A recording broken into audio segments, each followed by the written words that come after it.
Hello students, my name is Mohit Bansal. Welcome to Mohit Bansal classes.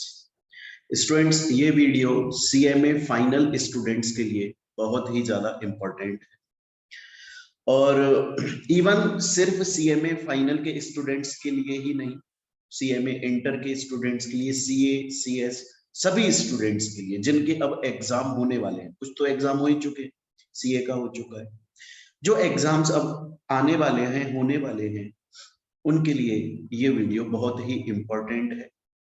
इसके अंदर हम discuss करेंगे कि अब जो हमारे 1 महीना 20 दिन 25 दिन एग्जाम के लिए बचे हुए, आखिर उसकी हमारी स्ट्रेटेजी क्या होनी चाहिए, किस तरह से हमें पढ़ाई करनी चाहिए कि हम ज्यादा से ज्यादा मार्क्स एग्जाम में सिक्योर कर सकें। देखिए स्टूडेंट्स, पूरे साल आप लोगों ने पढ़ाई करी, पूरे साल आप लोगों ने अपने स्कैनर सॉल्व किए, प्रीवियस ईयर क्वेश्चन सॉल्व किए, सब कुछ किया आपने। बट अगर ये एंड टाइम आपने इस मंथ अगर पढ़ाई अच्छे से नहीं करी, तो जितनी मेहनत आपने पूरे साल करी है वो उतना आपको इफेक्टिव यूटिलाइजेशन नहीं हो पाएगा।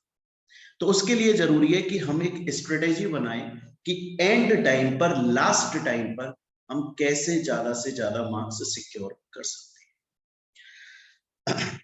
तो देखिए स्टूडेंट्स, सबसे पहली बात, आप लोगों को इंपॉर्टेंट चैप्टर्स, क्योंकि सभी चैप्टर्स तो आप पढ़ चुके हैं ऑलरेडी, बट अब अगर बार बार आप पूरे कोर्स को पढ़ेंगे तो उससे आप अपना इफेक्टिवली सही तरीके से टाइम यूटिलाइज नहीं कर।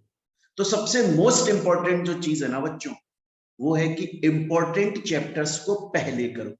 ऐसे चैप्टर्स जिनका वेटेज ज्यादा है, ऐसे चैप्टर्स जो ज्यादा मार्क्स के आते हैं, उनको पहले पढ़ो बच्चे। और आप लोगों को सभी सब्जेक्ट्स के बारे में बताया हुआ है ऑलरेडी कि किस सब्जेक्ट में कौन सा चैप्टर इंपॉर्टेंट है। तो सबसे पहले आपको इंपॉर्टेंट चैप्टर्स को अच्छे से पढ़ना है और रिवाइज करना है। Revise and revise and revise, revision पे रिवीजन करो। जनरली पता है बच्चों क्या होता है, मैंने देखा है बहुत सारे ऐसे स्टूडेंट्स होते हैं जो बहुत सारी बुक्स पढ़ लेते हैं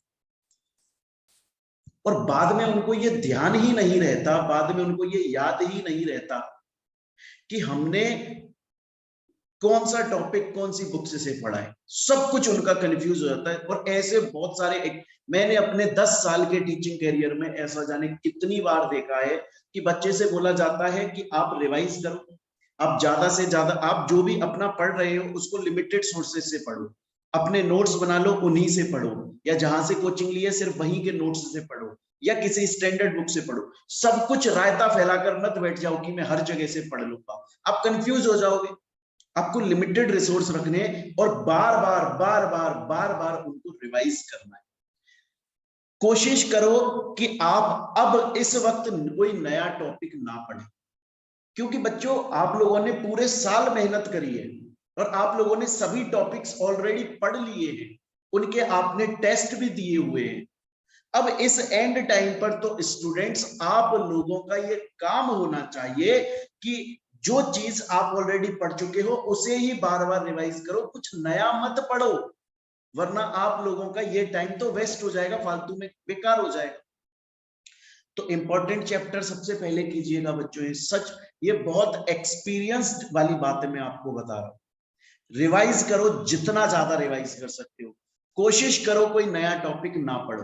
हाँ, आपने अगर पूरे साल पढ़ाई ही नहीं करी किसी भी वजह से, अगर आप पढ़े ही नहीं थे और अभी तक आपने कुछ भी नहीं किया है, तो फिर आपको नए टॉपिक्स पढ़ने पड़ेंगे। बट आपने जब पूरे साल पढ़ाई कर ली है तो फिर आप कुछ नया टॉपिक मत उठाओ, बल्कि जो आप पहले पढ़े हुए हो उसी को रिवाइज कर लो बच्चे। उसके अलावा मैं फिर से बोल रहा हूं, लिमिटेड सोर्सेज से पढ़ो। आपके नोट्स, बुक्स लिमिटेड होनी चाहिए। मैं आपको एग्जांपल देता हूं बच्चों। 2000 इसकी 19 की बात है, कोरोना से पहले की। एक स्टूडेंट आती थी, है ना, और वो टैक्स पढ़ती थी। हमारी कोचिंग के अंदर एक सर है, वो टैक्स पढ़ाते हैं, उनसे टैक्स पढ़ती थी। वो सर उससे बोलते थे बच्ची से कि बेटा आप ना सिर्फ अपने नोट्स पढ़ो, मैं जो नोट्स आपको दे रहा हूं वो पढ़ो, प्लस थोड़ा सा मॉड्यूल में से ये टॉपिक पढ़ लो। आप बहुत सारी रेफरेंस बुक लेकर आ गए हो बड़े बड़े ऑथर्स की, और आप सीएमए कर रहे हो, आप सीए के ऑथर्स की बुक ले आए हो, सीएस के ऑथर्स की बुक ले आए हो, वो आपके काम नहीं आएगी, लेकिन वो बच्ची नहीं मानती थी। 4 से 5 महीने निकले और ऐसा ही करती रही वो। 4 से 5 महीने बाद जब टेस्ट हुआ तो सब बच्चों के बहुत अच्छे मार्क्स आए, सबसे कम मार्क्स उसी लड़की के हैं। उसे समझ में आ गया कि लिमिटेड सोर्सेज से पढ़ लो, क्योंकि ये ह्यूमन माइंड है, ये सभी चीजों को अपने अंदर नहीं रख सकता। तो आप इंपॉर्टेंट चीजें पढ़ो, ज्यादा से ज्यादा रिवाइज करो, लिमिटेड सोर्सेज से पढ़ो, जिससे रिवीजन अच्छे से हो जाए और जो पढ़ा है वो रिटेन करके रखो। ऐसा नहीं है रायता फैला के बैठ गए, अब याद ही नहीं है कौन सा कहां पर पढ़ लिया।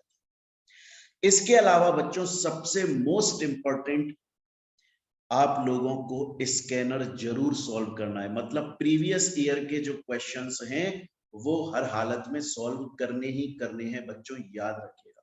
अगर प्रीवियस ईयर के क्वेश्चंस आपने सॉल्व नहीं किए तो कोई मतलब नहीं निकलेगा स्टूडेंट्स। आप खुद सोचिए ना कि अगर आपने टेस्ट सीरीज ज्वाइन नहीं करी है, हमने मोहित बंसल क्लासेस ने खुद ने टेस्ट सीरीज कंडक्ट करवाई थी, बहुत सारे बच्चों ने ज्वाइन करी। उसके अलावा हमने एमसीक्यू की प्रैक्टिस करवाई क्वेश्चंस की। अभी 5 जून से दोबारा से स्टार्ट हो रही है एमसीक्यू की एक सीरीज, रजिस्ट्रेशन कर रहे हैं बच्चे। क्यों कर रहे हैं ऐसा सभी स्टूडेंट्स? इसीलिए ना कि जब आप फाइनल एग्जाम में बैठोगे तो उसकी प्रिपरेशन आपने पहले ही की हुई है कि यार कैसे पढ़ा जाता है एक्चुअली। अदरवाइज तो आप डायरेक्टली जाकर बैठ जाओगे एग्जाम में, आपको होश ही नहीं रहेगा कि क्या हो रहा है। और बेटा एमसीक्यू क्वेश्चन की जरूर प्रैक्टिस करो, क्योंकि अब एमसीक्यू की इंपॉर्टेंस बढ़ गई है, हर पेपर के अंदर एमसीक्यू ज्यादा मार्क्स के आने लग गए हैं। आपको इसकी प्रैक्टिस करनी चाहिए।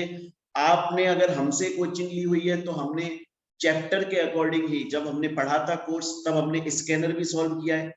आपको पता होगा हम लोगों की आदत है, इसीलिए मोहित बंसल क्लासेस में सभी सब्जेक्ट्स के अंदर स्कैनर सॉल्व करवाते हैं। जैसे ही कोई टॉपिक पढ़ा हाथ की हाथ उसका स्कैनर सॉल्व हो जाता है। टॉपिक वाइज चलते हैं, जैसे टॉपिक पढ़ा उससे रिलेटेड जितने प्रीवियस ईयर में क्वेश्चन है वो कर लिए। बच्चे को पता तो लगे ना कि आखिर फाइनल में एग्जाम में आखिर किस तरह से पेपर आता है, इस टॉपिक से क्वेश्चन कैसे बन सकता है। और एमसीक्यू की प्रैक्टिस जरूर कीजिएगा बच्चों, ये बहुत इंपॉर्टेंट बात।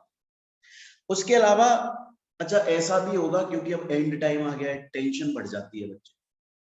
आप ना रिजल्ट के बारे में सोचते हो कि बाई चांस, भगवान ना करे, अगर मेरा नेगेटिव रिजल्ट आ गया तो फिर यार मैं क्या करूंगा, मम्मी पापा को कैसे मुंह दिखाऊंगा, ब्रदर को सिस्टर को कैसे मुंह दिखाऊंगा, रिश्तेदार और फलाना ढीकना मेरे दोस्त पास हुए।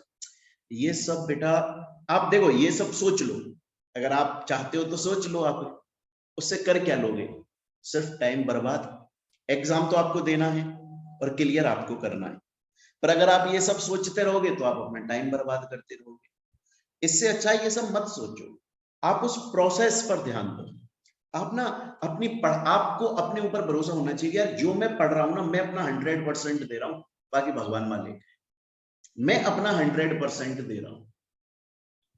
और उसके अलावा जितने भी डिस्ट्रैक्शंस है ना आपके दिमाग से, चाहे से आपकी पर्सनल लाइफ में कोई प्रॉब्लम है, देखो बच्चों जब आप एग्जाम दे दोगे और रिजल्ट आएगा ना, बाई चांस अगर नेगेटिव रिजल्ट आ जाता है तो बच्चे बात पता है को आप कितना भी बोलिएगा कि साहब मैंने बहुत पढ़ाई करी थी, पेपर बाहर से आ गया, या फिर हमको ये पढ़ाया नहीं था, आप कुछ भी बोलेंगे ना, कुछ मेरी तबीयत खराब थी, पेपर में लाइट चली गई थी, ऑनलाइन पेपर था, मेरा कंप्यूटर काम नहीं कर रहा था, मेरी स्पीड अच्छी नहीं है, अगर ऑफलाइन होता तो मैं मार्क्स ज्यादा, कोई नहीं सुनेगा आपकी बात। इवन आपका बेस्ट फ्रेंड नहीं सुनेगा, इवन आपके मॉम डैड सुन लेंगे लेकिन भरोसा नहीं करेंगे इस बात।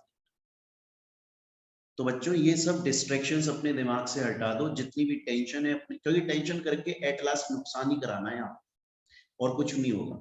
तो प्रोसेस पर ध्यान दो कि मैं अपना 100% देता हूं या 100% देती हूँ, जो है वो देख लीजिए। तो बच्चों ये पॉइंट्स आपको याद रखने हैं। सबसे पहले इंपॉर्टेंट चैप्टर्स को कवर अप कर लो, हर सब्जेक्ट का इंपॉर्टेंट चैप्टर बताया हुआ है उसको कवर अप कर, ज्यादा से ज्यादा रिवाइज करो, कोशिश करो नया टॉपिक अब स्टार्ट ना करें, ज्यादा से ज्यादा रिवाइज करें। और उसके अलावा स्टूडेंट्स अपने सोर्सेज कम रखो, छोटे सोर्सेज रखो, लिमिटेड सोर्सेज रखो, और उसके अलावा स्कैनर जरूर सॉल्व होना चाहिए। एमसीक्यू की प्रैक्टिस जरूर से कर लो। To best of luck. उम्मीद करते हैं आप लोगों के बहुत अच्छे मार्क्स आएंगे और फिर हम नेक्स्ट जब आप सीएमए बन जाएंगे तब मिलेंगे। थैंक यू बच्चों।